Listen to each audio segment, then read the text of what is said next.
La jeunesse du projet, c'était pendant le camping. On s'est dit, qu'est-ce qu'on va refaire avec Franck? Il se trouve qu'il avait fait des concours de danse disco et je me suis dit, tiens, bah, voilà, on va pleurer parce que j'aime bien quand c'est vrai. Donc, comme il était authentique, on s'est dit, c'est bon.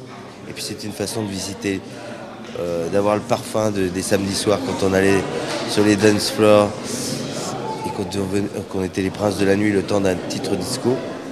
Voilà, Franck, il est passionné aussi par cette époque. Donc, on a mis les années 70 aujourd'hui, parce que c'est des mecs à l'anglaise, un peu à la Full Monty, qui reprennent les concours de danse à plus de 40 ans. Donc c'est un peu pathétique. C'est un film sympathique.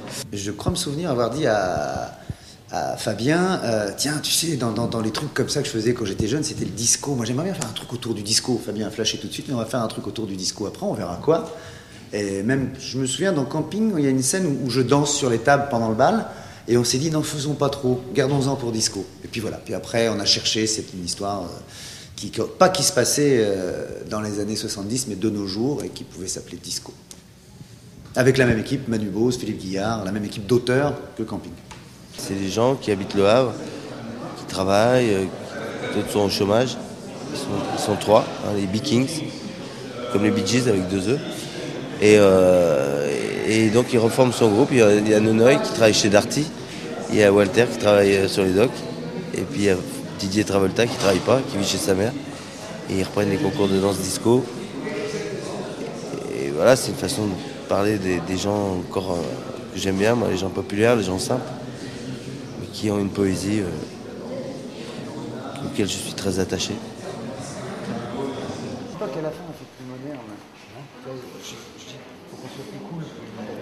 Ah non, mais là, t'es carrément beau. Oui, mais beau. Tu vois, Ouais, le brushing beau, pas trop. Non, le brushing va être plus. Le bleu ciel pour faire ressortir la couleur des yeux. Le petit teint à lait, c'est quand même très étudié. Hein. Non, on a besoin de... Je sors de nulle part, même pas de chez Darty. Didier Travolta.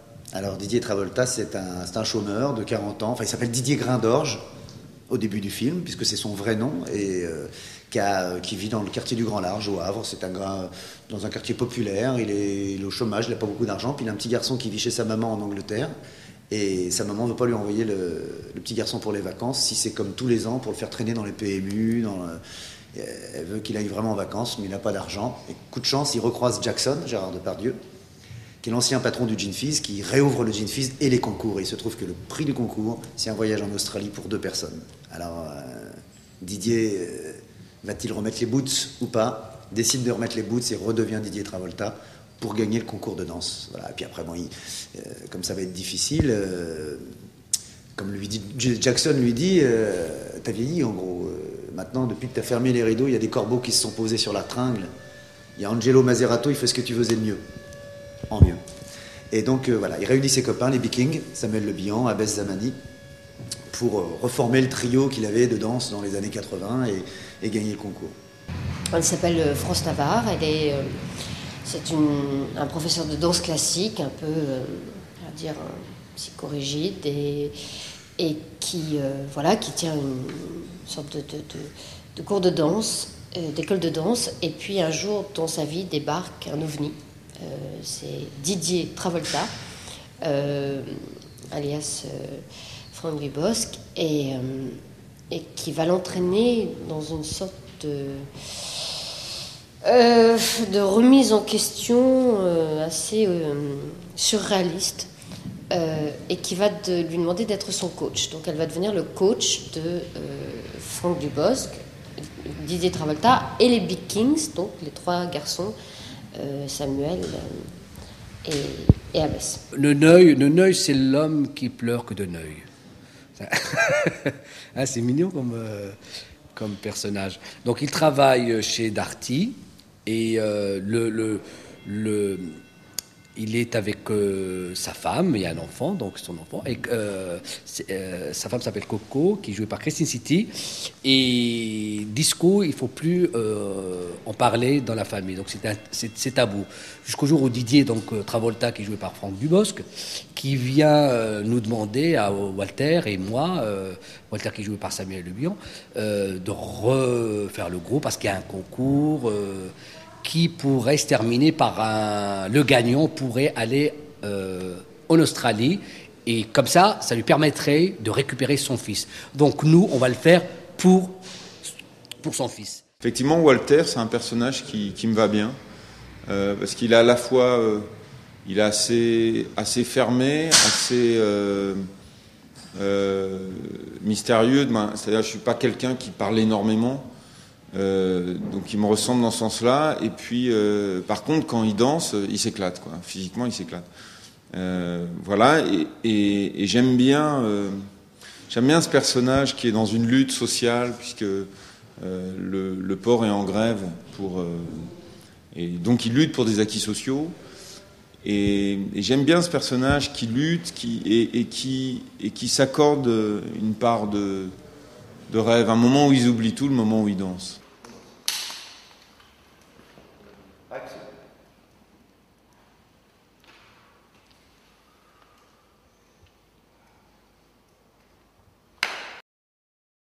Tous les jours, on avait des cours de danse.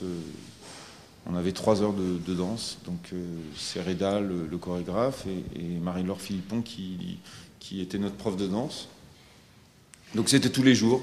Voilà, Franck plus, parce qu'il a des danses avec Emmanuel Béard. Donc il a encore plus d'entraînement que nous, mais tous les jours, voilà, on se retrouvait. C'était une bonne façon de travailler les personnages. Parce que finalement, ce qui comptait le plus, c'est travailler notre relation à 3. C'est presque plus essentiel que les personnages qu'on connaît déjà, parce que ce sont tous des personnages qui viennent d'un milieu populaire, ouvrier, et on en est tous issus. Et sont des hommes qui ont envie de se rapprocher, ce que je disais, des rêves de l'adolescence. Et ça, c'est notre métier. Donc voilà, les personnages, c'est les nôtres, ils sont nous, quoi. Donc il n'y avait pas de composition particulière, mais il fallait tisser une relation assez forte entre nous 3. Et la danse, se retrouver tous les matins dans un effort commun. Et puis le souci de faire un spectacle beau, parce que il y a du monde, hein, quand on a fait la représentation, quand on a fait la chorégraphie, c'est-à-dire on a fait la fin du film au début, la fin du concours, la finale, et on l'a tournée, il y avait 400 figurants, quoi. Il y avait vraiment du monde. Donc on était jugés, on était vraiment, voilà, fallait envoyer le bois, quoi. Fallait faire impression. Et donc on avait vraiment le trac, parce que ça représentait 2 mois de travail et qu'on exposait comme ça. Donc on avait vraiment envie de faire bien, envie de réussir. Et ça, on l'a partagé à 3. L'entraînement plus ce sentiment du concours. Et c'est ce qui est le plus important sur ces rôles, vraiment. On a été éliminé, coach. Ah, moi, je suis désolée. Et moi qui commençais à faire mon bout. Mais non, je blaguais. C'est vrai que c'était quand j'avais 16, 17, 15, 16, 17, 18 ans, c'était, je dansais le disco. C'était, vous savez, il y avait les hard rockers et les discos. Et moi, j'étais les discos avec la mèche, avec les habits fluo, enfin tout ça. Et puis on allait danser sur Kool and the Gang, on allait danser sur les Bee Gees, sur tout ça. Donc je ne suis pas nostalgique, mais c'est une période de mon adolescence. Donc c'est marrant de revivre, comme j'ai revécu le camping dans Camping, de revivre le disco dans Disco. J'étais pas un fanatique de camping. J'ai fait beaucoup de camping, c'est tout. J'étais pas un fanatique de disco. Je dansais le disco mal, mais je dansais le disco. Je peux vous montrer des séquelles de guerre. Alors le bleu descend. Vous voyez, il est là.